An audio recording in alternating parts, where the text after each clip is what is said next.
Di tengah-tengah sejarah tanah Melayu, nama Datuk Maharaja Lela menjadi simbol keberanian rakyat Perak menentang penjajahan British. Beliau merupakan seorang pembesar utama di Pasir Salak yang lantang menolak campur tangan British dalam pentadbiran negeri Perak. Ketegangan bermula selepas kehadiran James W. Birch sebagai residen British yang memaksa perubahan dalam sistem pemerintahan tempatan. Birch menghapuskan kuasa pembesar, tidak menghormati adat resam dan memungut cukai tanpa rundingan. Datuk Maharaja Lela melihat tindakan ini sebagai penghinaan terhadap maruah bangsa Melayu. Bersama para pembesar lain seperti Datuk Sagor dan Pandak Indut, beliau merancang untuk menghapuskan Birch.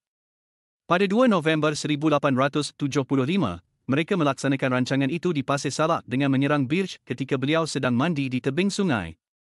Birch mati dibunuh dan berita ini mengejutkan seluruh pentadbiran British di tanah Melayu. British membalas dendam dengan melancarkan serangan besar-besaran ke atas Pasir Salak. Datuk Maharaja Lela akhirnya ditangkap, diadili dan dihukum gantung pada tahun 1876, namun semangat perjuangannya terus hidup sebagai lambang penentangan terhadap penjajahan dan kezaliman. Hari ini, Pasir Salak dikenang sebagai tapak keramat perjuangan anak watan menentang penjajah. Kisah Datuk Maharaja Lela mengingatkan kita bahawa keberanian dan maruah bangsa harus sentiasa dipertahankan.